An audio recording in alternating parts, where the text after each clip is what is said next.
أعوذ بالله من الشيطان الرجيم ربكم أعلم بكم إن يشأ يرحمكم أو إن يشأ يعذبكم وما أرسلناك عليهم وكيلا وربك أعلم بمن في السماوات والأرض ولقد فضلنا بعض النبيين على بعض وآتينا داود زبورا. Ayat 54 dan 55 surah Al-Isra. Sudah pun kita baca ayat belum pada ni, tapi sebagai hurai tambahan, Tuhan kamu lebih mengetahui akan keadaan kamu. Jika ia kehendaki, ia akan memberi rahmat kepada kamu, atau jika ia kehendaki, ia akan menyiksa kamu.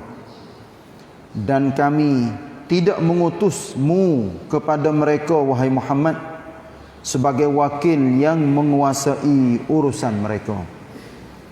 Ayat 55, dan Tuhanmu, wahai Muhammad, lebih mengetahui akan sekalian makhluk yang ada di langit dan di bumi. Dan sesungguhnya kami telah melebihkan setengah nabi-nabi atas setengahnya yang lain, dan kami telah memberikan kitab Zabur kepada Nabi Daud. Alhamdulillah, daripada dua ayat ni kita dapati isi kandungnya yang Allah royak kepada kita, hubungnya dengan qudrah iradat Allah Subhanahu wa taala. Ghafurun Rahim, maknanya Allah amat pengampun lagi amat mengasihani. Allah royak katanya, kalau sekiranya dia kehendak, dia waktu rahmat ataupun beri rahmat kepada manusia. Dalam arti katanya, dia menerima taubat, terima taubat, beri ampun, tambah rahmat. Tapi kalau sekiranya dia kehendak, maknanya manusia hak deraka, hak taksir kepada ajari Allah, menetai ajari Allah, dia akan menyiksa. Dalam pimpinan Ar-Rahman dia ada terjemuh di sini ne 45, yakni yang sebaik-baiknya katakanlah kepada orang yang menetai bahawa soal kamu terserah kepada Allah, sama ada ia hendak memberi rahmat kepada kamu dengan melorongkan kamu menerima kebenaran, atau ia menyiksa kamu dengan mematikan kamu dalam keadaan ingkar. Ni kehendak Allah Ta'ala belaka. Sebab tu Allah beri kepada kita Islam, iman. Kita sendirilah kena bawa dua-dua perkara ni supaya hidup di dalam umur kita, hidup kita sampai mati. Sampai kita nak masuk di dalam syurga pun nak masuk dengan Islam, dan masuk dengan iman. Tapi bagi orang hak menetes sejak daripada zaman-zaman dulu lagi, mari sampai ke zaman Nabi Muhammad sampai ke sekarang ni, orang hendak menetes agama Islam. Kalau sekiranya Allah Ta'ala nak buka hidayah kepada puak-puak dia, Allah buka.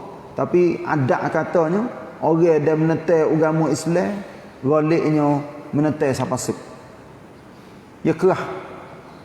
Ni orang yang Allah Ta'ala katuk pintu hati dia, serta dengan bubuh dalam hati pasal dendam kepada orang Islam, kepada agama Islam, kepada Nabi, kepada Quran. Dia berasa nak khianat, nak menipu, nak kelong dan sebagainya. Masya Allah.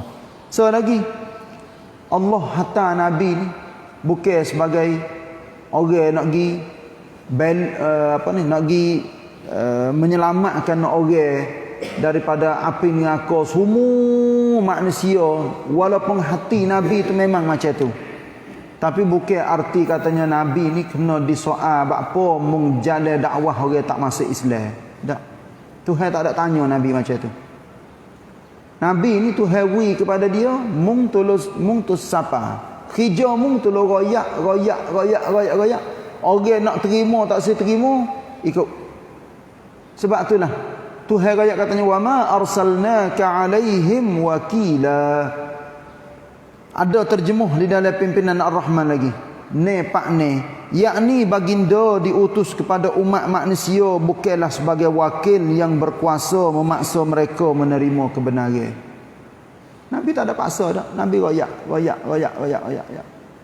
Gitulah. Nak terima tak saya terima pun. Afaman haqqa alaihi kalimatul azabi afa anta tunqidhu man finnar.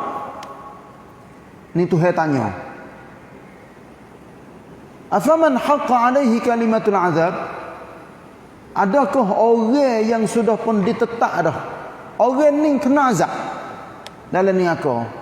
Afa anta tunqidhu man finnar, adakah mung hai Muhammad boleh ke cokeh lagi kau orang hak duduk dalam neraka nak jadi tubik mari duduk dalam syurga ataupun tak kena azab?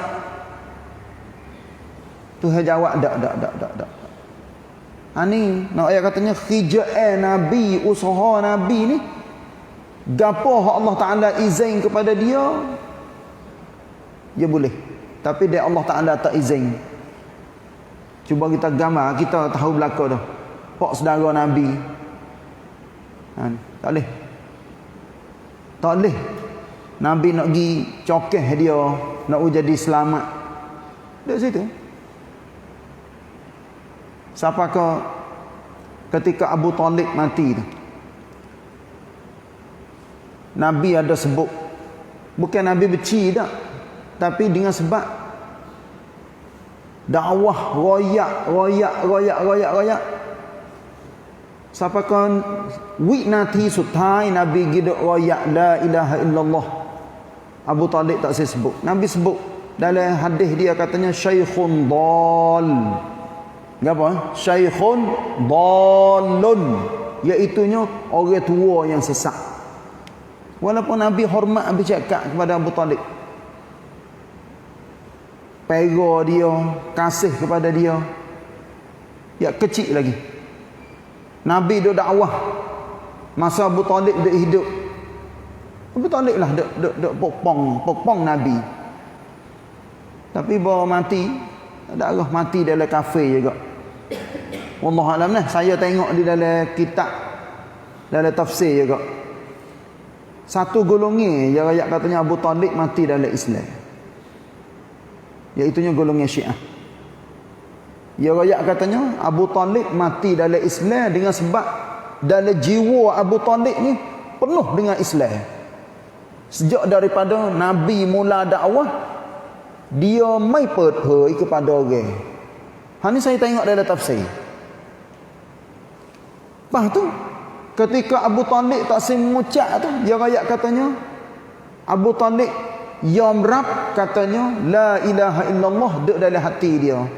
Tapi dengan sebab Abu Jahal duk tepi, Abu Talib kerencai nak pergi sebut la ilaha illallah. Tapi hak Nabi sebut la ilaha illallah, Abu Talib hanggup. Dia mati dengan hal tu. Wallahu alam. Ni pendapat. Tu. Tapi kita pun tak tahu juga katanya hakikat macam mana. Tapi zahirnya Abu Talib adalah meninggal dunia hak zahir lah. Mati dalam keadaan kafir. Sampaikan Allah Ta'ala waktu turun ayat di dalam suratul Qasas. Innaka la tahdi man ahbabta walakinna Allah yahdi man yasha. Sesungguhnya engkau hai Muhammad tidak boleh beri hidayah kepada orang hak kamu kasih. Orang yang kamu kasih, walaupun setara mana sekali pun tak boleh beri hidayah. Walakinna Allah yahdi man yasha. Tetapi Allah lah yang memberi hidayah kepada siapa dia yang dia kehendak. Masya-Allah. Ni kita kalau mudah-mudah kecek duduk di Allah Taala nak apa? Nak balik hati kita jadi lagu mana duduk di Allah.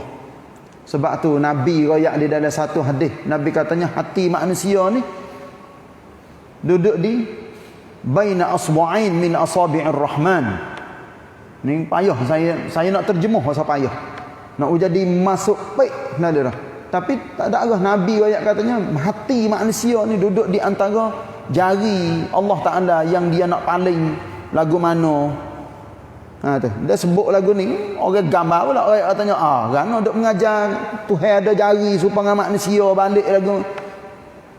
Nabi ayat lagu tu. Hati manusia duduk di antara jari Allah Taala nak balik lagu mana. Maknanya kita terjemuh jadi mudah-mudah duduk di kehendak Allah Ta'ala. Dia nak balik hati siapa, nak tetap hati siapa, duduk di dia. Kita kena minta. Belum pada wisalai semaya tu, ya muqallibal qulub thabbit qalbi ala dinik. Wahai Allah, wahai Tuhan yang selalunya duk paling hati manusia, tetapkanlah hati aku di atas agamamu. Ni kita kena minta. Tapi Allah Taala yang nak balik hati siapa, yang nak gelak hati siapa, nak wi hidayah kepada siapa, tu hak dia. Kita main misit. Sampaikan kita nak masuk syurga pun kita tak boleh paksa Allah Taala. Inilah ulama-ulama tauhid mai duk tulis dalam kitab. Kalau sekiranya kita beriman, amal ibadat dengan sungguh dalam hidup kita, tapi Allah Taala yang nak bubuh dalam neraka, boleh tak? Boleh. Kita main misit nak pergi paksa Allah Taala, nak pergi akak tangan Tuhan, kita orang Islam ni mati dalam Islam. Semaya celkuk dahi-dahi hitam. Kita genyeh dekat di latar. Nak nampak katanya dahi kita ni hitam semaya banyak. Apa Tuhan bubuh kita dalam neraka? Tak kena Tuhan. Dalam subhan tak apa nah boleh kecek. Tapi di hadapan Allah Subhanahu Wa Taala mengikut kehendak dia. Walaupun orang kafir, ni ulama mari duk tulis. Mari duduk panana katanya kalau sekiranya orang kafir hak menentang agama Allah, tapi dia nak masuk orang tu dalam syurga, boleh tak? Boleh. Sebab hak Allah. Tapi Allah dia tak silap janji. Dia tak mungkin janji. Dia orang buat baik, orang beriman, orang ada, orang mati dalam iman, tak ada syirik, dia bubuh dalam syurga. Orang ada mati syirik, kafir, banyak dosa, dia bubuh dalam neraka. Tu fitrah yang Allah Ta'ala atur siap-siap dah. Mari ayat yang ke-55. Allah Ta'ala firman, wa rabbuka a'lamu biman fis samawati wal ard. Dan Tuhanmu wahai Muhammad lebih mengetahui akan sekalian makhluk yang ada di langit dan di bumi. Hak ni tetap ada orang beriman, dia beriman macam tu. Kecek mudah-mudah lari tak lepas. Tuhan tahu belaka. Walaupun daun selah jatuh. Ni pun Tuhan rayak di dalam suratul An'am. Wa ma tasqutu min waraqatin illa ya'lamuha wa la habbatin fi zulumatil ardi wala ratbin wala yabisin illa fi kitabim mubin. Daun selah jatuh atas bumi, Tuhan tahu. Apa sahaja yang basah, yang kering, semua tu duduk dalam pengetahuan kitab Allah Ta'ala belakang. Tuhan tanda siap-siap dah. Walaupun orang jalan selisih, orang jalan mengaku jalan Tuhan tanda siap dah. Katanya mung jalan selisih dengan dua ni, go tu gi situ, wak go tu wak ni, semua tanda belakang. Cuba kita gambar cintanakan benar semua duduk dalam otak kita ni, sikit daripada memori yang Allah Ta'ala tanda di Lauh Mahfuz semua tiap-tiap kali. Sebab apa? Sebab belum daripada Allah Ta'ala nak buat langit, bumi, bintang, semua makhluk dia, Tuhan tanda siap dah takdir, iaitunya semua benda yang akan berlaku. Lama mana tu belum pada yang nak buat semua makhluk dia 50,000 tahun. Masya Allah. Dunia tak ada lagi, langit-langit tak ada lagi. 50,000 tahun Nabi rakyat katanya belum pada nak buat semua tiap-tiap kali. Adanya apa situ? Ada Lauh Mahfuz, ada kalam. Tu hari rakyat mu tulis. Tulis. Semua berlaku. Cuba kita gambar katanya kerongkan hok pasal mega project dia panggil. Mega ni artinya benar besar. Ya imam holan. Mega project tu hak manusia letak nama dia. Kerongkan dadap yai yang kena makan duit banyak mega. Tapi Masya Allah, Allah buat semua gapo yang akan berlaku siapa ke syurga ni aku tanda siap-siap dah. Ning lah Allah rayak di dalam Quran, wa rabbuka a'lamu biman fis samawati wal ard. Allah Tuhan kamu hai Muhammad mengetahui semua akan sekalian makhluknya yang di langit dan di bumi. Dan sesungguhnya kami telah melebihkan setengah nabi-nabi atas setengahnya yang lain. Hal ni pun jelas-jelas. Awal juzuk yang ketiga Allah Ta'ala raya tilka rusulu faddalna ba'dahum ala ba'd. Rasul-rasul setengahnya kami melebihkan setengah yang lain. Rasul semua nabi dan rasul saya biasa raya acak kali raya acak-acak apa. Semua nabi dan rasul ada berapa orang? 124,000 orang. Cuba kita gambar 122,000 คน 124,000 คน 124,000 orang. Hak jadi rasul luan-luan tamneng dia nabi dan rasul. Hak lain daripada tu nabi saja. Hak nabi dan rasulnya 315.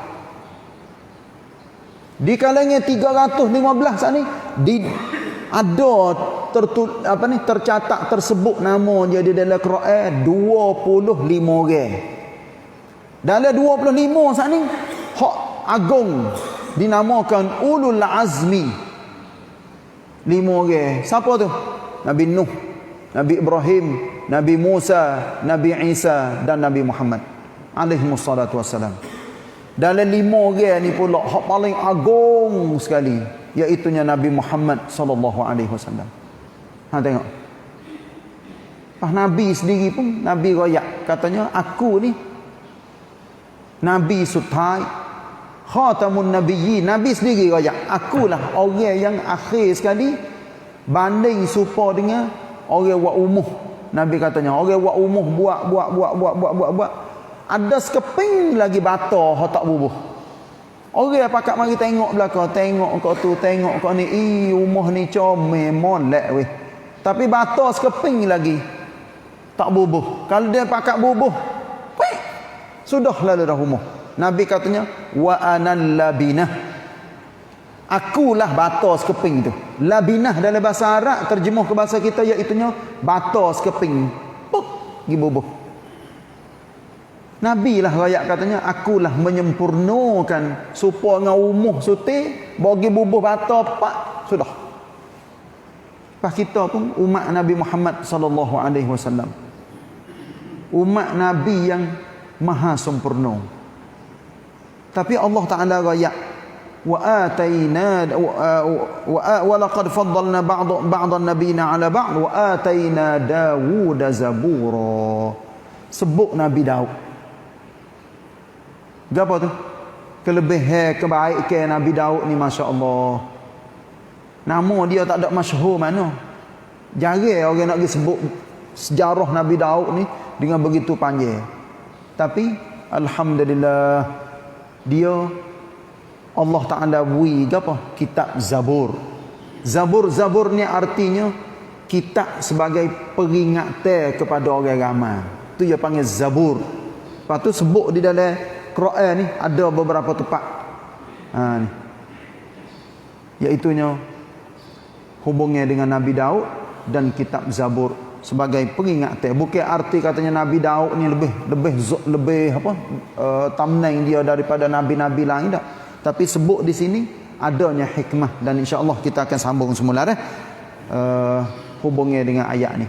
Wallahu a'lam wa sallallahu ala nabiyyina Muhammad wa ala alihi wa sahbihi wasallam. Wassalamualaikum warahmatullahi wabarakatuh.